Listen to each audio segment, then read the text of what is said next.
Hey guys, welcome to Consistent Preterism. In the words of Jesus in the first century, I'll be right back.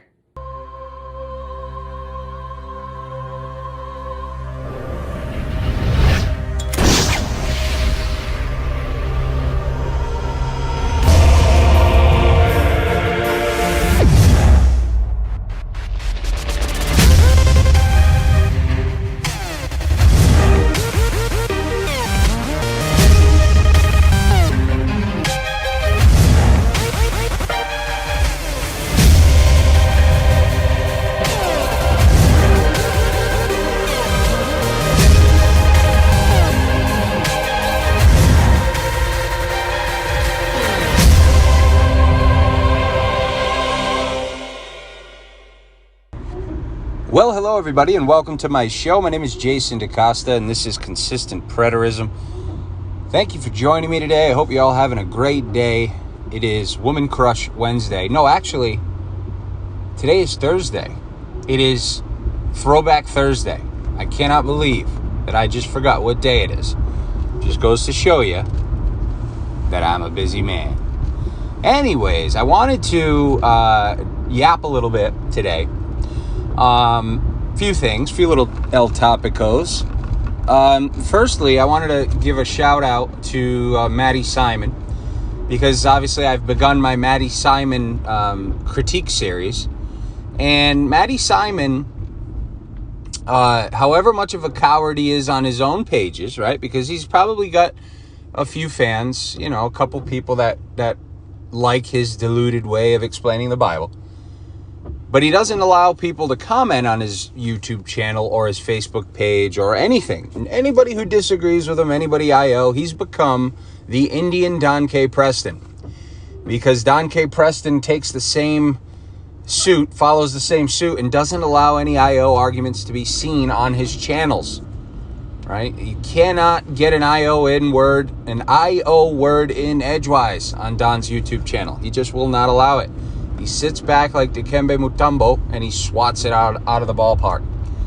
And so Matthew has followed suit and he won't allow anybody on there. Now, but what Matthew's real good at is coming onto my channel and commenting, right? And obviously I don't care because it's not there's nothing that he could present that would defeat what we, show and what we prove on the channel.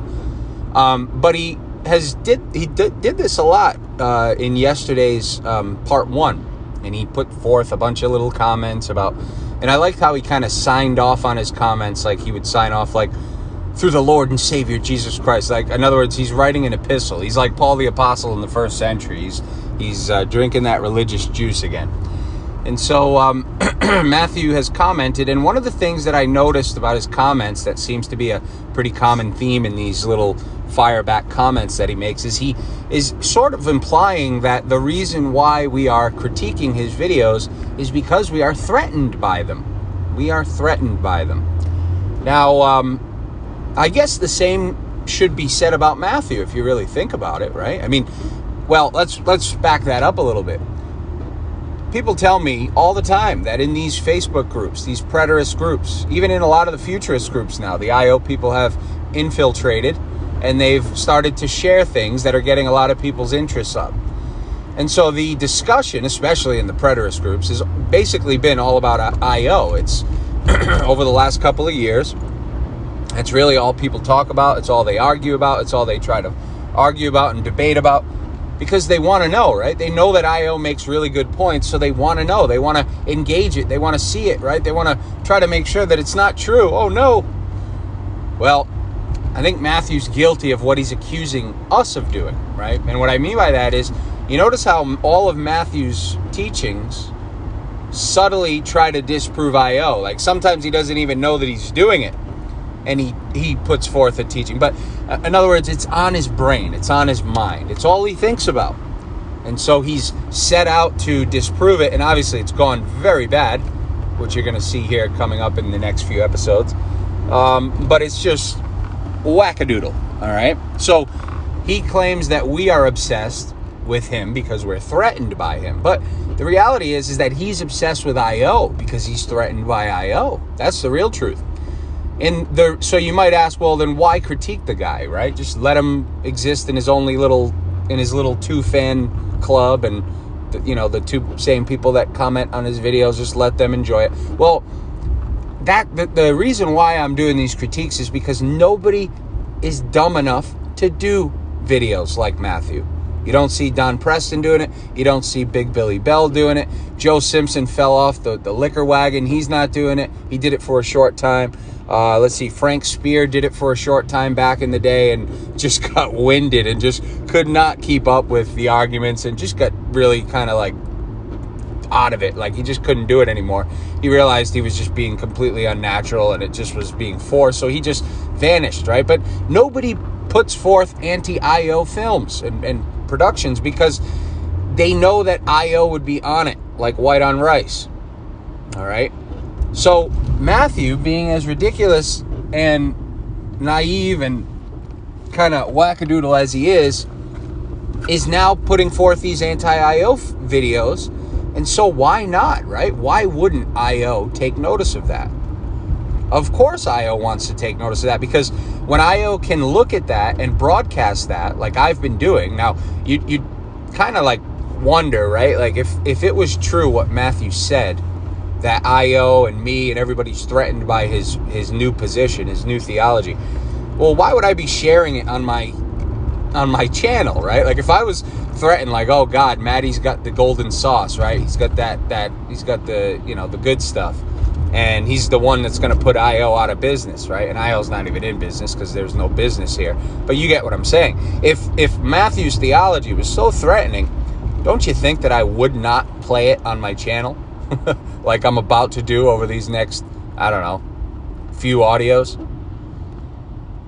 Yeah, so we'll see. But I think Matthew's just kind of delusional, and he's really lost his marbles. And I feel for the guy because he's kind of scrambling now. He's Papa God has made him perfect, and he's sticking to it. So yeah, that was kind of funny. And in other news, Michael Bradley has sent me his first critique of Matthew Simon's Cornelius video. Matthew Simon put out a video, and I like how guy Andre had commented on my channel and said something like, jokingly, he said, well, Matthew Simon yelled when he said Cornelius was not an Israelite, so therefore it must be true, like sarcastically. But really, there is no arguments from Matthew. This is all nonsense. So I am going to be recording my critiques, my couple critiques of Maddie over the weekend, hopefully. And so I plan to share them either then or maybe early in the week next week. But meanwhile, Michael Bradley has already got one done, and it's on Cornelius. Short little one, about maybe like 16, 17 minutes. But I'm going to upload that one tomorrow so that you can see Michael Bradley just make chopped liver out of Matthew Simon's Cornelius arguments. And so, yeah, a lot of stuff coming down the pike-a-rooski. But today I wanted to talk briefly about Ephesians chapter 2. And I wanted to talk about the Christ Our Peace section, which is verses 14 to 18. All right. Now, traditionally, the argument is that the enmity is sin, right? The enmity between people and between God is sin, right? They've developed this narrative that says it's the flesh, it's our sin, that's what pisses God off, yada, yada, yada. But there's a lot of problems with that view, okay? And one problem that comes to mind really quickly is Romans chapter 5, around verse 12, where Paul refers to a time where he says sin was in the world, but not imputed because there was no law. So Paul makes the argument. Now, everybody wants to obey Paul, right? Everybody wants to cherish his words because, after all, it's in the Bible, right? But then, of course, they overlook certain things and, they don't like hearing certain things. But this is one of them that they really don't stop and do the old on the side of the head and try to knock some sense into themselves.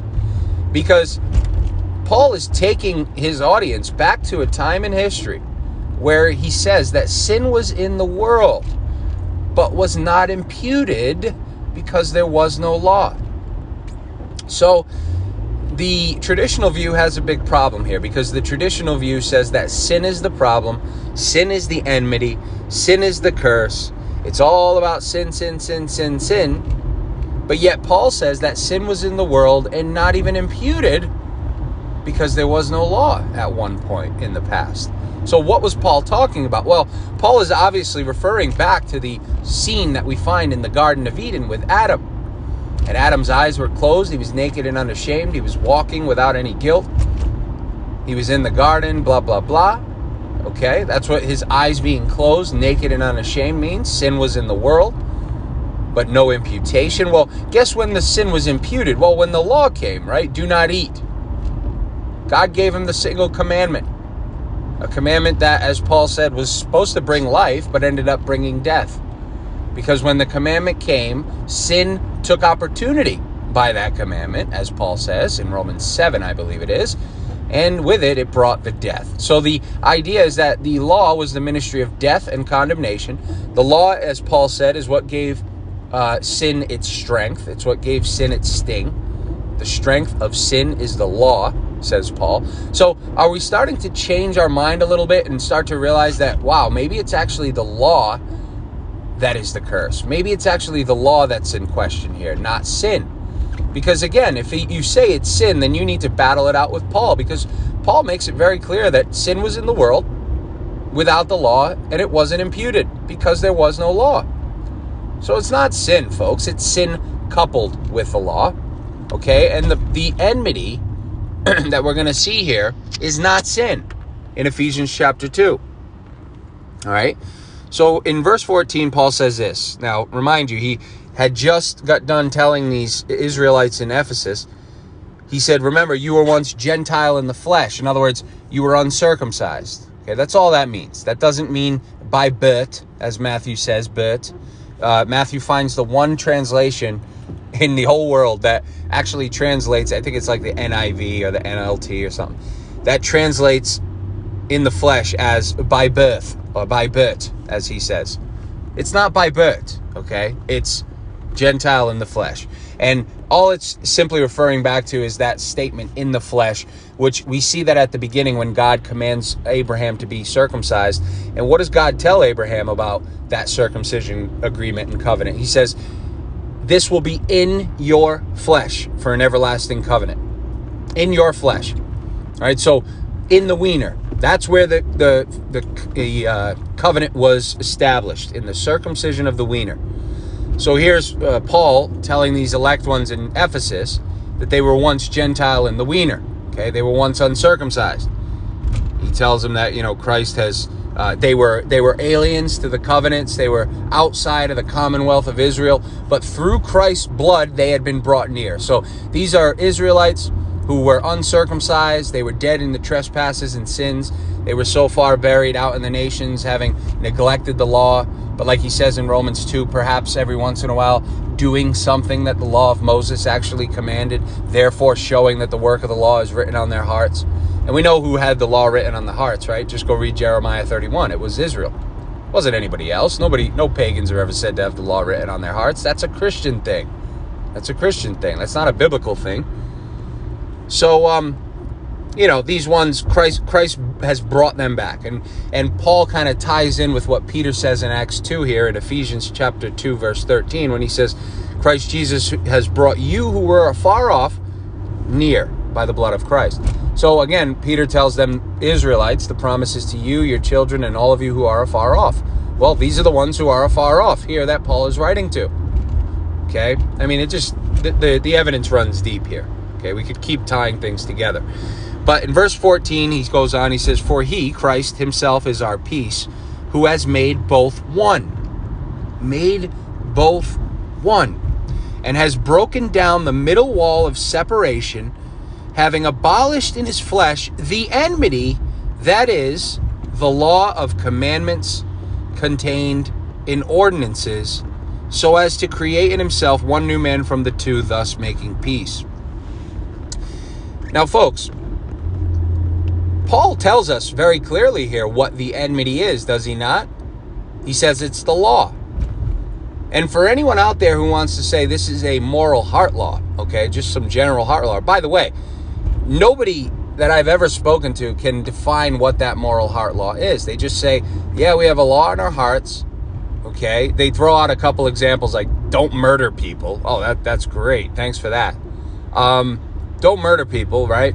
They can't give you the full 10 commandments because they know that keep the Sabbath is in there, and they know that that's an Israel thing. That's an old covenant thing.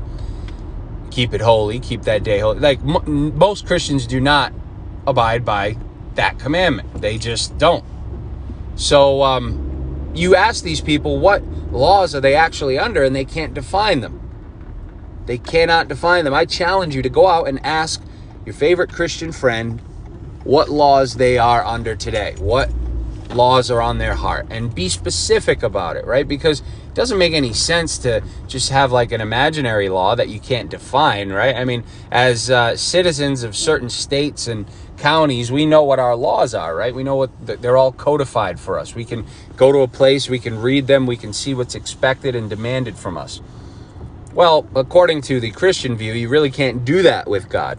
You just kind of have to guess, right? And it seems like there's some pretty high stakes and risk in that guessing game, right? If assuming everything they say is true about eternal hellfire and everything. So it doesn't seem like a really foolproof system, if you ask me. God could have done a bit better.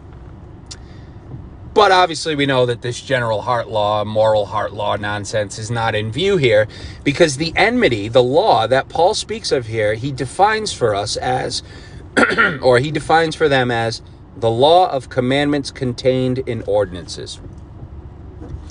The law of commandments contained in ordinances. Obviously, he's speaking of the Mosaic law, okay?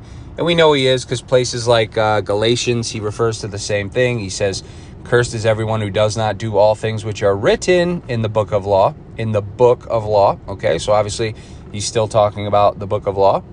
In Colossians, he says that Christ has abolished the laws in his flesh, or abolished the handwritten requirements of the laws in his flesh, the handwritten requirements.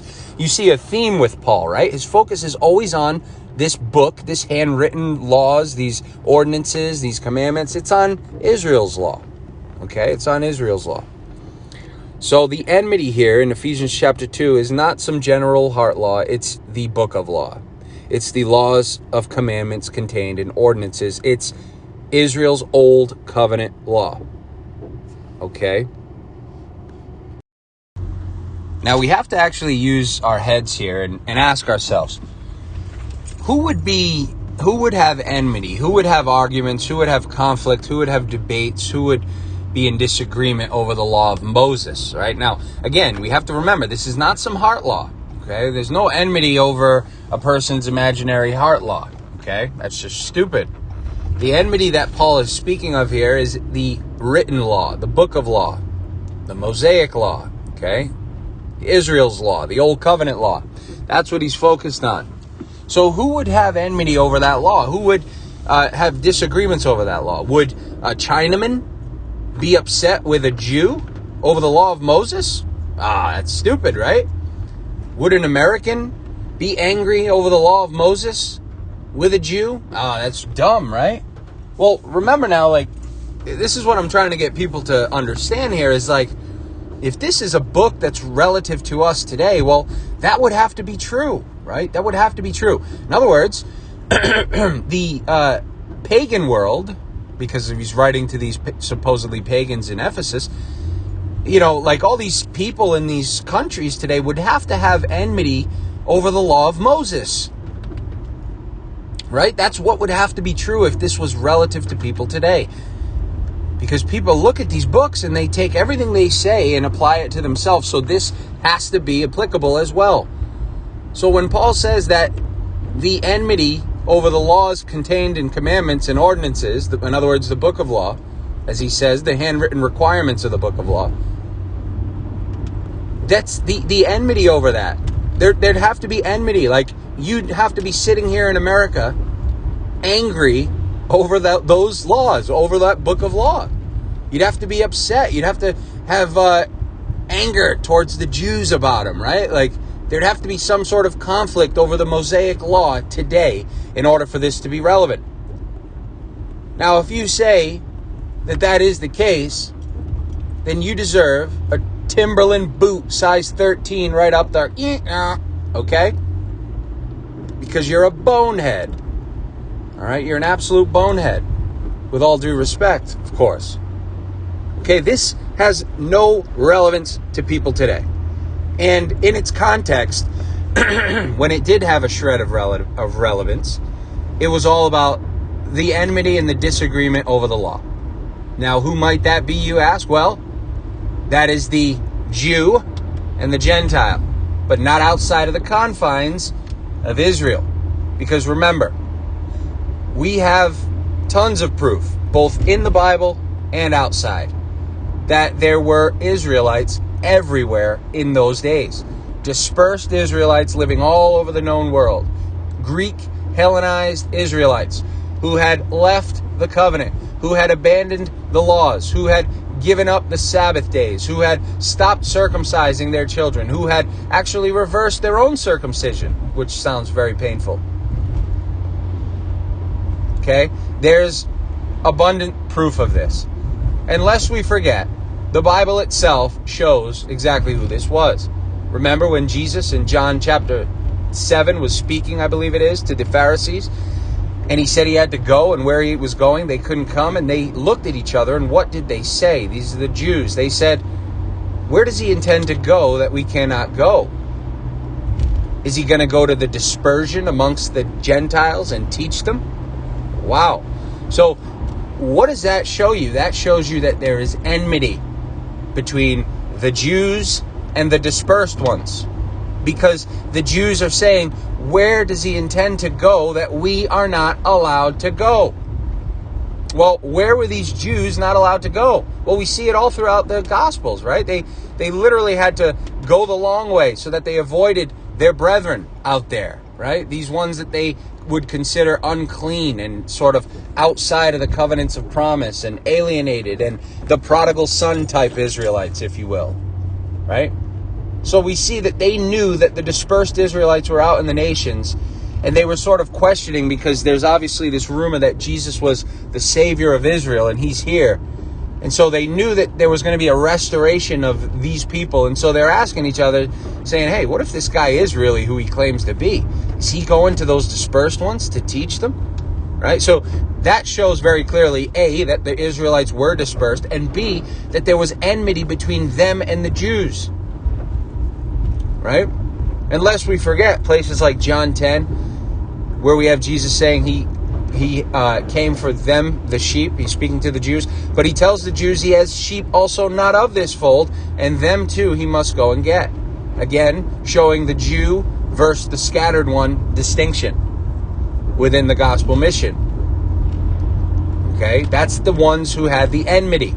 John chapter 11, when Caiaphas prophesies, he says that Christ didn't only die for the nation, that's the nation of Israel, the Jews, but that he would also gather in all the sons of God who are scattered abroad. Those are the lost ones. Those are the prodigals. Those are the dirty ones. Those are the scattered ones. Those are the ones who had the enmity over the law with the Jews. Because remember, if you're a prideful, haughty Jew living in that time frame, and obviously this is what Jesus condemned them for in the first place. He's like, you guys are pricks. You guys are wicked. You're cocky. You think you got it all. You're just whitewashed tombs, right? You're dead bones dressed up pretty. You know, he's like, but you guys you're assholes, for a lack of a better term. You're brood of vipers, serpents, right? That's the whole point. Imagine the enmity from those assholes to these Israelites living in the nations. Imagine how high they would have held their nose up to them, because supposedly they were abiding by God's laws, and the ones in the nations had become Gentile, if you will. They had become pagan. They were unclean now, right? So this is a very important thing to take notice of. That the reconciling these two parties both back to God in one body through the cross, and putting to death the enmity, which Paul defines as the laws of commandments. That's what this was all about. And Paul says in verse 17, and he came and preached peace to you who were afar off, Ephesus, and to those who were near, the Jews near. For through Christ we both have access by one Spirit to the Father. So again, this was the new covenant made with the house of Israel and the house of Judah. This was a mission to go out and seek the lost sheep. The prodigal son was coming back. He was dirty. God was provoking the Jews to jealousy by calling in their scattered brethren from the nations. Romans 10, I think it is, or 9, I don't know. But this is all about them, right? So very clear, crystal clear, sin is not the enmity, folks. You can put that one in the old pipe and smoke it, okay? Sin was not the enemy, or the enmity. The enmity was the law, and the enmity was between two parties that would have been related to that law. Well, that's all I got for you today, folks. I hope you enjoyed it. If you did, give it a like. If not, you know what to do, and we'll catch you on that flip side. Take care, everyone. Bye-bye.